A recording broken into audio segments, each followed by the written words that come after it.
Okay, so we continue our program with Ben Hoare, talking about elliptic deformations of EDS3 strings. Thank you. So let me just start by thanking the organizers for putting on this very nice conference and for giving me the opportunity to present this work here. It's a great privilege. So today what I want to talk about is some work that I guess has been going on for a couple of years now, looking at elliptic deformations of strings on three-dimensional anti-de Sitter space and trying to understand both their supersymmetry and their integrability. And this is based on work with this group of authors here and papers over the last couple of years and to come.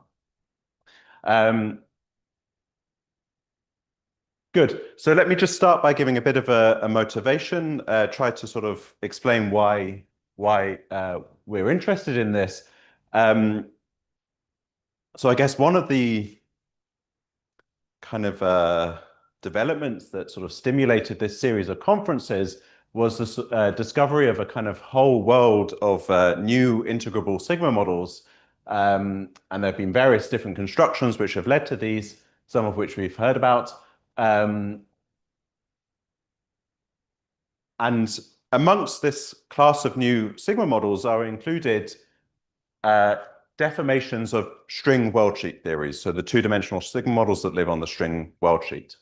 And the question that I really want to kind of explore today, or the big picture, is when do these deformed models describe consistent string theories? And there are a bunch of problems that you may have, some of which have been answered to varying degrees. So the first kind of most basic question that you might want to ask is, does the deformed background solve the supergravity equations and define a Wahl invariant sigma model at one loop at least? You then might start to look at the geometric properties of the background and if they have singularities and or more pathological features, and do these actually cause obstructions to the string theory? And you might also ask about the stability of these backgrounds. Once you've kind of satisfied yourself that all these questions are answered, then you can start, or you might want to start asking about the dual theories of these non-asymptotically ADS backgrounds and try to understand their underlying integrable structure. So the area where I want to kind of sit today is deformations of the ADS3S3 T4 superstring. And the reason for this is that they're particularly rich. And this follows from the structure of the symmetry group. So in particular, it has these two PSU112 factors, so the left and the right copies. And this means in particular that you can deform each PSU112 independently. They're not sort of tied together. And in particular, we could deform one copy. And if we did that, then we would very obviously preserve some supersymmetry. It also turns out that you can avoid singularities in your background if you do this. And we can actually construct trigonometric and elliptic deformations as we're going to see. And this is a kind of interesting candidate for really constructing trigonometric and elliptic gauge gravity dualities. So let me just say a little bit about elliptic. I'm not going to say loads. I'm not really an expert, but I know a little bit. So throughout integrable models, integrable systems, there is this hierarchy which appears in many setups of rational trigonometric elliptic. You can obviously go higher, but this is the kind of the basic part of it. And so in general, rational models, they often describe, well, certain sigma models themselves, but also twists of those sigma models, including TST transformations and Jordanian transformations, deformations. We can then go up to trigonometric, and these describe models with Q-deformed symmetries, and they include something called the Yang-Baxter deformations. And then we can go further to the elliptic, and this is sort of the most rarest and the complex of this hierarchy.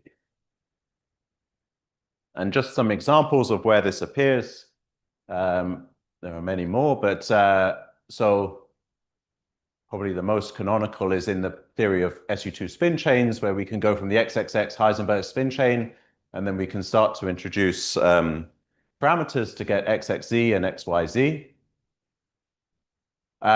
Also appears in classical and quantum many-body systems, e.g. this Calogero-Moser-Sutherland, where we start with a rational potential, we can go to a trigonometric, and then to an elliptic potential. Here's in theory of quantum groups, Yangians, few deformations, and then these elliptic deformations, and in the Belavin-Drinfeld classification of classical R matrices, and many more. So why do we want to go up this hierarchy? What's the reason for that? Well, the two fundamental reasons is that, one, we can unify theories, and the second is that we can sort of unveil hidden structures. And I'm just going to give a couple of examples of both of those. So the first one, unifying theories, in the model that I'm going to discuss today, this elliptic deformation of the ADS3S3 sigma model, it contains many other models, including trigonometric deformations, and it also includes both the underformed ADS3S3, unsurprisingly, but more surprisingly, or well, maybe not very surprising, but it also contains this ADS2S2 superstring. For the second part, this unveiling hidden structures, this is a little bit more technical, but I think it's a nice example of how this happens. So if you consider just the principal chiral model and various deformations of this, you can show that if you compute the Poisson bracket of the Lax matrix, it takes this particular non-ultralocal form where R is some given R matrix satisfying Yang-Baxter. And the non-ultralocality is contained, is referring to the fact that you have this delta prime sitting here. And it turns out that if you try to, for the principal chiral model, if you try to derive the classical Poisson algebra, well, which is the sort of classical analog of the Yangian, you find some ambiguities. You can regulate these. You can understand these in other ways, but there are inherently some ambiguities. When you deform to the Yang-Baxter deformation, certain key ambiguities are actually absent, and they go away, and this allows you to more concretely derive the classical Poisson algebra in this case, which is a quantum deformation of the loop algebra. Okay. So there are my motivations. There's a couple of examples. Let me now give an outline of the talk. So we've done the introduction and motivation. I'm going to introduce, hopefully to get everyone onto the same page, the trigonometric and elliptic deformations of the S3 sigma model, so just the SU2 principal chiral model. I'm then going to move to the superstring. And then the main results of this talk are really going to be the supersymmetry and integrability of this model. And then I'll finish with a summary and some open questions.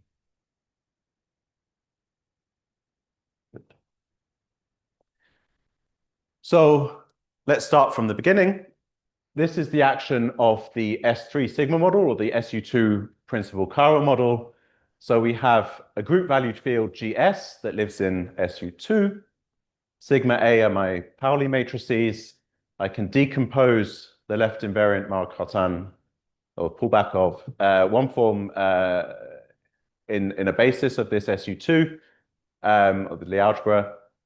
And then the action is simply given by the sum of squares of these three currents. If I choose a particular parameterization that will be useful for me later, it's not the most common that you find.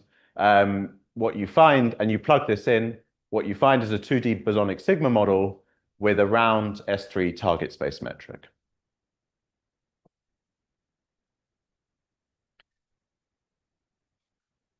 Okay. So just some properties of this model, some basic properties. It has a global SU2 times SU2 symmetry, acting from the left and the right. The dynamics are encoded in a lax connection, which I've written here. So the J's are the currents, and then this depends on a complex parameter Z, which lives on the Riemann sphere, otherwise known as the spectral parameter. And the equations of motion are equivalent to the zero curvature of L for all Z. So that's the standard story. We can then start deforming.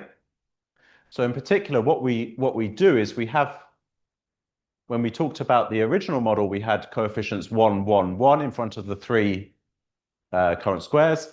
And now we start changing these. So the first thing we do is we just change, we keep two of them the same and just change one. So, okay, this is written in a slightly unusual way, but it's to match conventions later in the talk. But you see that the coefficients of J1 squared and J3 squared are the same, and J2 I keep fixed equal to 1. The right-acting symmetry, so remember J are the left invariant forms, so the right-acting symmetry is the one which rotates J1, J2, J3 amongst themselves, and that's broken to a U1, and it's broken to the U1 that rotates J1 and J3 amongst themselves, because these are the coefficients I've kept the same. And if you construct the lax connection, you find that now it depends on a trigonometric function of Z. This is for kappa real. And in particular, what this means is that Z is now living on the cylinder. And if you take kappa to be imaginary, then you can get hyperbolic functions as well. So we can go one step further. We can talk about the elliptic model, where now all three of these coefficients are different. For people who care about dimensions, note that these alphas scale with the overall coefficient in front of the action, which will be, when we talk about the superstring, will be the string tension. So these alphas scale with the string tension. The right-acting symmetry is now fully broken because each of these coefficients is different, and the lax connection now depends on elliptic functions. Okay, this is actually going to be the only place elliptic functions actually appear in this talk. So if you know them, great. If you don't, doesn't matter. But the most important thing is that Z here, the spectral parameter, now lives on a torus. So C mod gamma.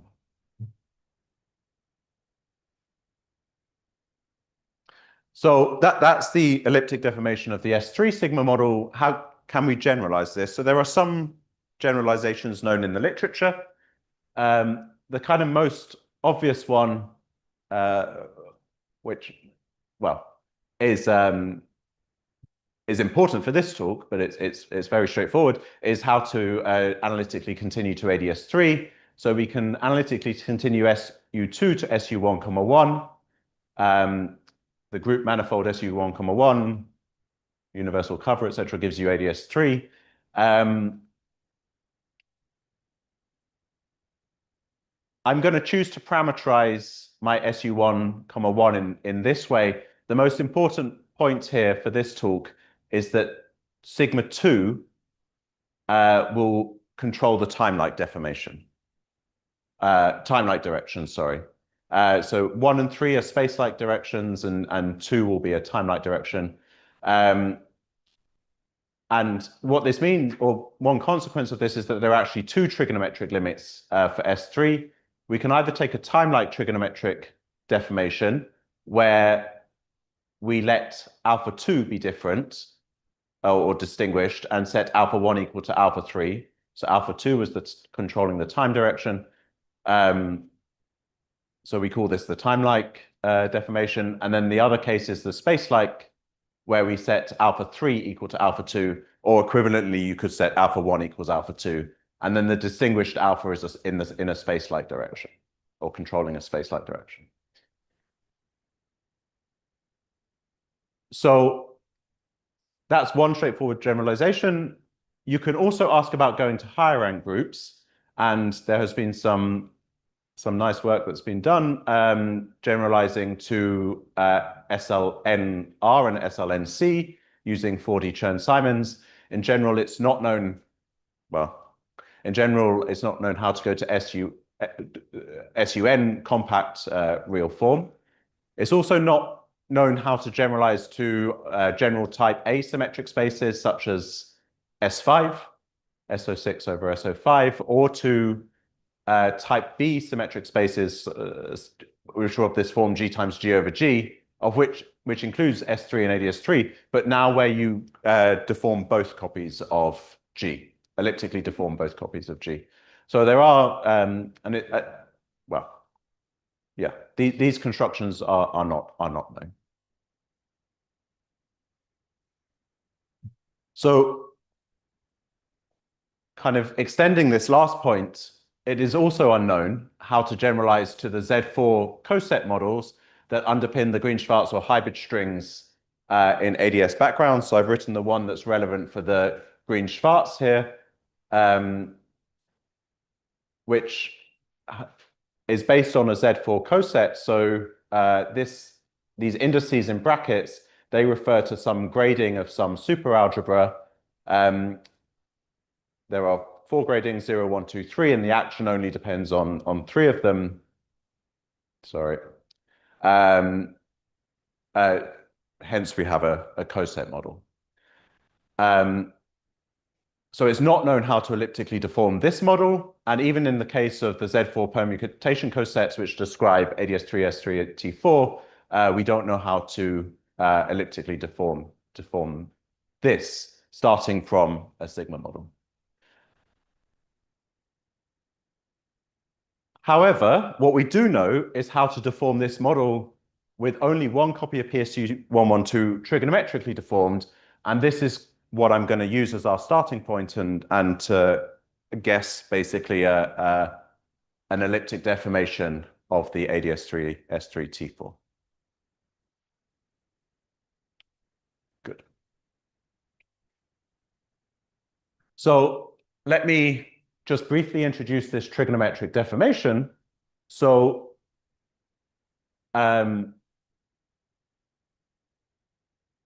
this is the action. I've now introduced this P2, P1, and P3. They are projectors onto the grades of the Z4 grading, and eta now is the deformation parameter. If you send eta to 0, this operator just drops out, and you're left with J plus P minus J minus, and you will, if you check, you will see that you go back to this action. Eta is the deformation parameter, and well, this is just a normalization, but it sits in front of this operator RG, and I note I haven't defined RG, but and it will turn out to be related to the parameter kappa that we had from earlier in this way here.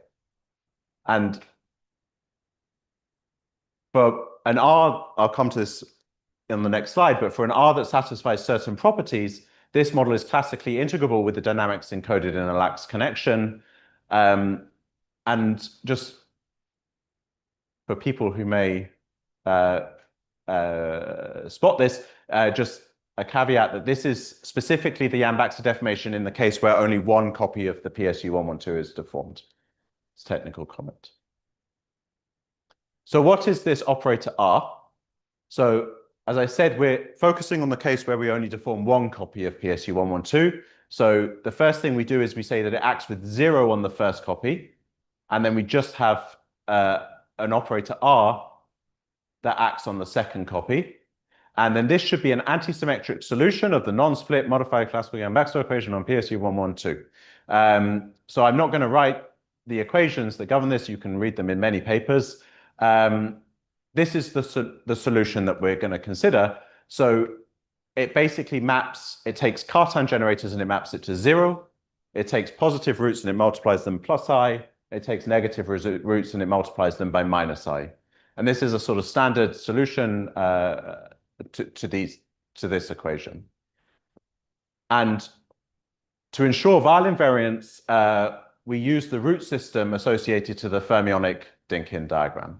And when we do this, we find a model that has nice properties. It has supersymmetry, integrability, Weil invariance. It has regular curvature. homogeneous fluxes and a constant dilaton. So it has all the nice properties that we want. So let me just, I'm going to need to introduce this background. Hopefully it will get simpler on the next slide, but to do this in a nice way, it's convenient to introduce a frame. So here I have my group valued fields from earlier. So GS is in SU2, GA is in SU1, 1, and I'm taking the basis along some Pauli matrices. And so this E0, E1, E2, they define my ADS3, E3, E4, E5, they define my S3. And then I have a bunch of psi fields, which are coordinates on a T4. And I've written this in terms of alpha 1, alpha 2, alpha 3 for later, but for the Yang-Baxter or the time-like trigonometric deformation, we specifically taking alpha 1, alpha 3 is T over 1 plus kappa squared, and alpha 2 is T. We also introduce a bunch of 2 forms and 3 forms. I've written them here. You don't need to remember them. So there are 3 2 forms on T4 and 4 3 forms on ADS3S3. The important point is that when we introduce all of this, we can write our ansatz or our background in this very simple way. So G is just as usual, the contraction of the Vielbein. We have vanishing dilaton, we have vanishing B field, we have vanishing Ramond F1. We then have an F5, which is built out of 3 forms and contracted with the 2 forms on the T4. And we also have the original Ramond 3 form. So in total, we have 4 3 forms, which we call F3, comma I, where I is running from 1, 2, 3, and 4. And we take these to be linear combinations of these 4 auxiliary fluxes that I've defined here. So there is all this construction, don't need to worry too much about it, but at the end of the day, what matters is that the background is now parameterized in terms of 4 constant 4 vectors, these xi's. So and basically everything now is going to be understanding what values these xi's need to take. Yeah, so we have 4 3 forms, which are a linear combination of another 4 3 forms. So this gives us a 4 by 4 matrix, which we encode in these 4 vectors. For the particular background we're showing, I guess these x's should be determined by some of the data on the previous slides. So in this case, they're like fixed numbers. Very good. Thank you. So if you talk about the Yang-Baxter deformation that I introduced a couple of slides ago, you can do a direct computation and you find the following relations. So x1 and x3 should be 0. The norms of x2 and x4 are fixed in terms of kappa, and they should be orthogonal. And you'll note that these equations have an O4 symmetry, and that's not accidental. You are guaranteed to have that basically from the T-duality group of the T4. So the T-duality group basically rotates these 4 x's, the components of these x's amongst themselves.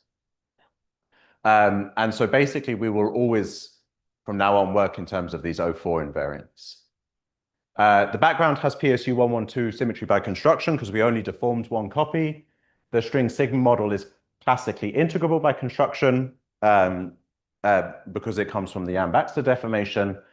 And we can actually also find this background by imposing x1 equals x3 and actually just solving the supergravity equations.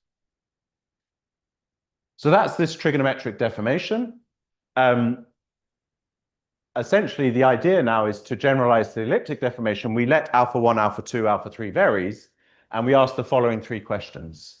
So for what values of the parameters x1 to x4 is the background a supergravity background? For what value of the parameters is it supersymmetric? And for what value is it integrable?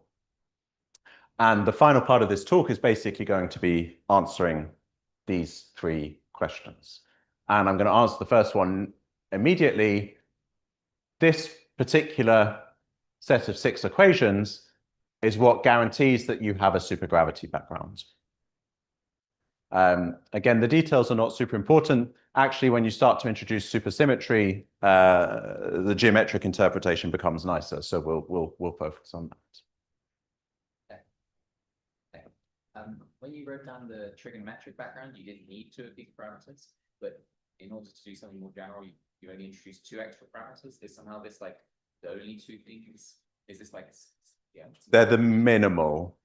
They're not the only things you could write down. I think, I can't remember, I did count once, but there's sort of 20 or something. There's quite a lot of extra things you could write down.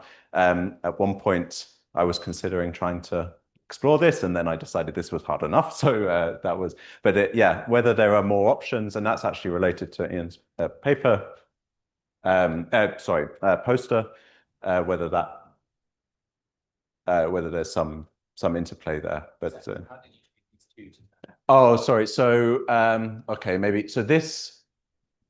So F4, maybe I should say F4 here is just the volume form on ADS3 and the volume form on S3. So that's a natural, that one you kind of have from the beginning. It's in the underformed model. These, so what was the other one? This F2 that we had was that you get out of the Yang-Baxter is D of E0 wedge E3. If you work it out, and then the E1 wedge E4 and E2 wedge E5. Okay, just because they seemed complementary, and it worked.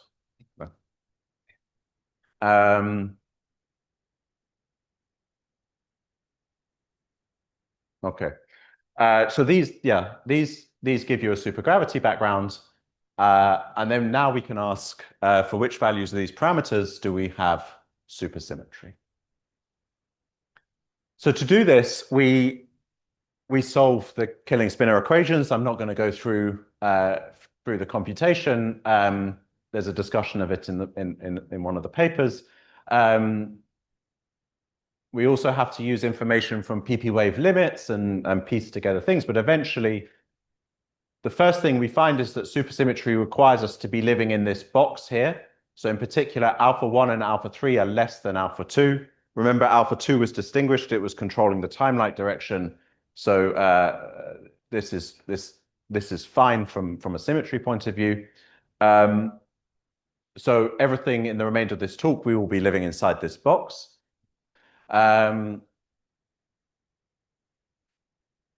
what we find when we go to the end is basically the background is supersymmetric if and only if these 4 vectors lie in a 2-plane. That's essentially the result. And if you can go further, if you also take the supergravity equations, what you find is this fixes these 4 vectors, or the O4 invariance of these 4 vectors in terms of alpha 1, alpha 2, and alpha 3, and 1 additional free angle. So just to count parameters a bit, sorry. We started off with 16 parameters. We're only interested in O4 invariance, so there's basically 10 of those. And when the dust settles out of those 10, we find that they're completely fixed in terms of parameters we've already introduced, alpha 1, alpha 2, alpha 3, and 1 new parameter. And you can check that on this supersymmetric locus, there are 8 supersymmetries, and they generate 1 copy of PSU 112. So we're in the setup that we want. And since these x's lie in a 2-plane, there's an O2 subgroup of the O4 T duality that leaves the background invariant, and that will appear as a symmetry in the S matrix. So I just want to take a brief moment to just mention some comments about some of the limits. So this was our region of parameter space where we're allowed to live. So this corner up here is when alpha, is this me? What have I done? Einen Moment.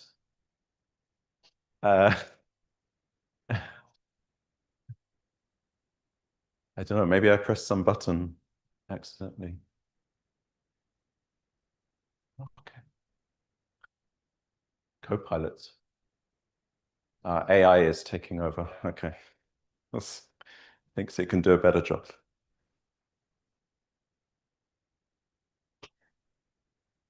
Okay, very good. So this corner up here where alpha 1 is equal to alpha 2 is equal to alpha 3 is the rational model, the underformed ADS3S3 superstring. This dotted line along the diagonal when alpha 1 is equal to alpha 3 is the time-like trigonometric limit. These horizontal lines at the boundary of the region up here and down here are space-like trigonometric limits. And there's also an interesting point when we take one of alpha 1 or alpha 3 to 0, which seems slightly pathological, but this is where we recover the ADS2 S2 string. So let me just make a few more comments about each of those cases.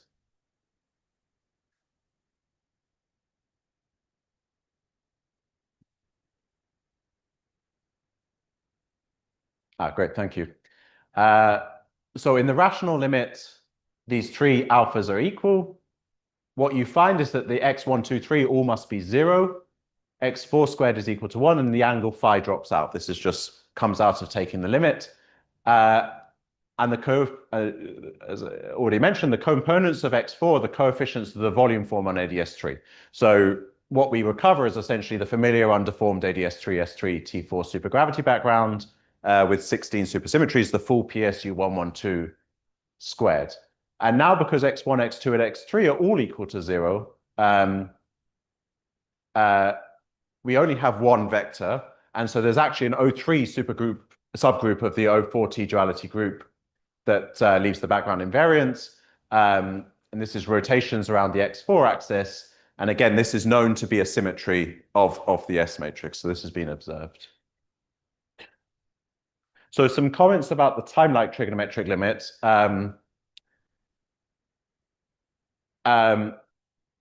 So this is the case alpha 3 is equal to alpha 1.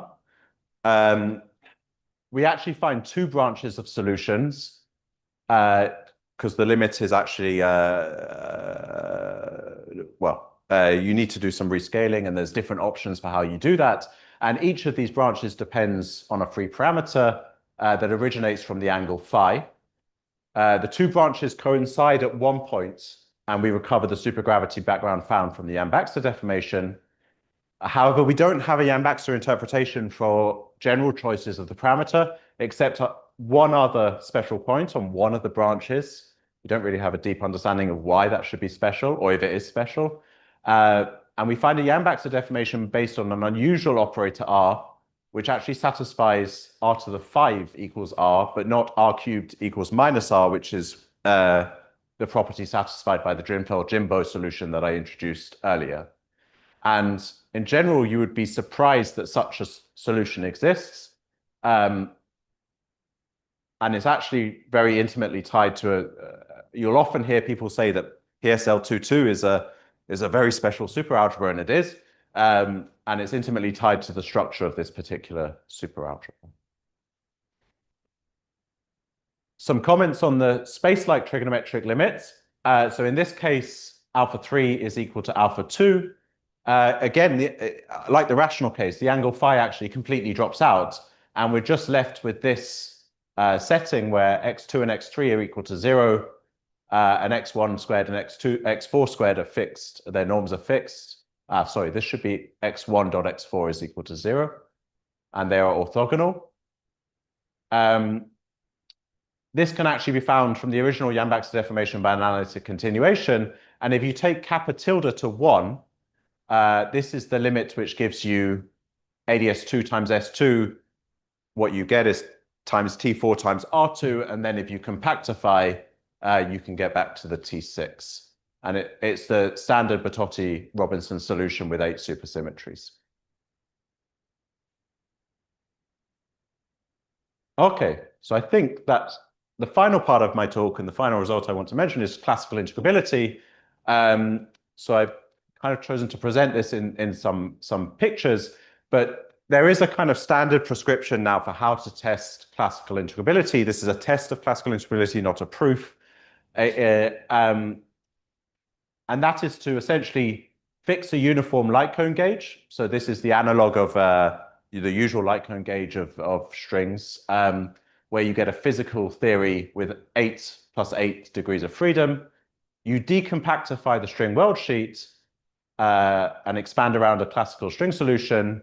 And then you essentially compute 2-to-2 tree level scattering for the perturbations around your classical string solution on the weld sheet. And you can check whether this S matrix satisfies the classical Yang-Baxter equation. And we also compare to the many results that are in the literature for the undeformed rational limit.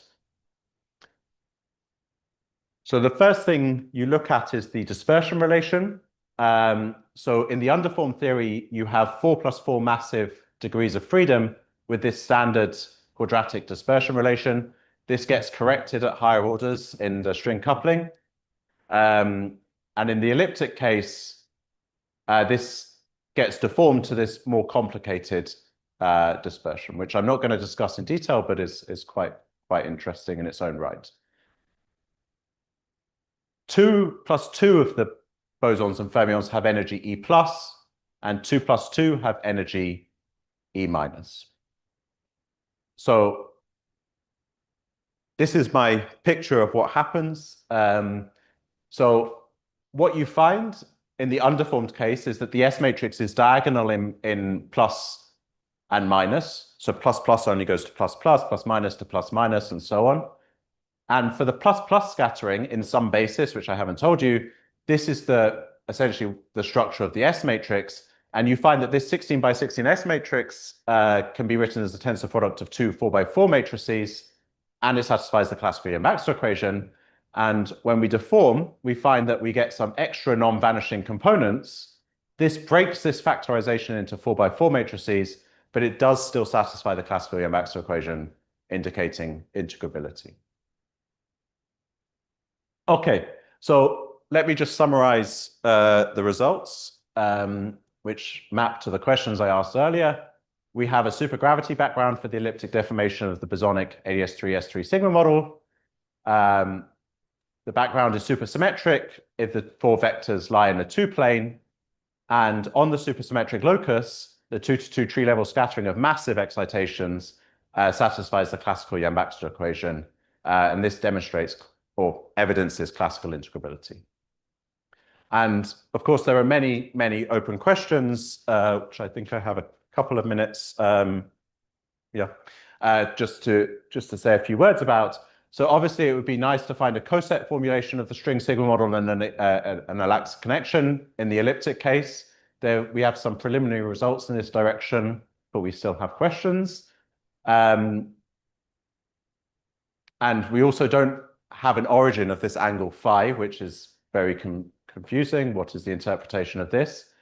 It would all be, in terms of the integrable structure, it would be interesting to understand what is the elliptic deformation of the PSU 112 symmetry algebra.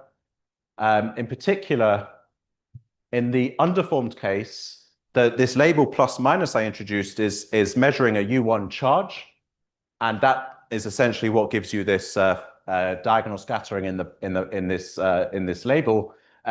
This U1 charge is not there in the elliptic deformation. So is there some hidden symmetry which is still enforcing this diagonal scattering? Natural question would be to construct the full tree level and exact S matrices, including massless modes. For this, we would want to understand how the deformed symmetries act in the gauge theory. And there have been some recent classifications of S matrices, and it'd be interesting to understand if this sits inside them, or solutions of the Yang-Baxter equation. Related to the Poisson of Lemire, there's an interesting question of can we include a B field? And some work and an answer to this is given in this poster. And there's also interesting relations to S duality. And finally, can we say anything about the elliptic deformation of the gauge gravity? So I'll stop there. Thank you.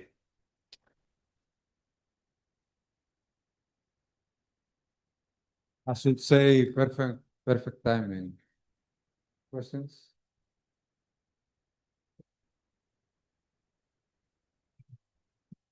So just out of curiosity, since you mentioned ADS2, S2, can you, by some reduction, get interesting deformations of the ADS2, S2 string from your deformation of the ADS3, S3? Interesting question. We didn't, so you don't mean,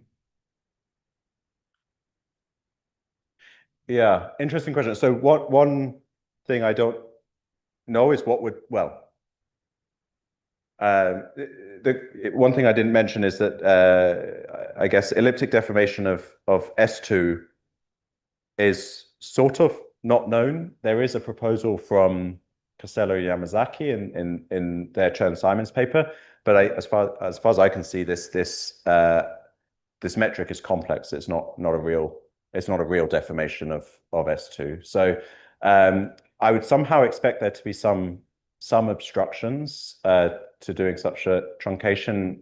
Maybe it comes from looking for a consistent truncation. I don't know, but we didn't look at this. It's interesting. All right, thanks. Or Well, it's not really related to your talk, but it's kind of a curiosity. Do you know if there is any model with a hyperelliptic deformation?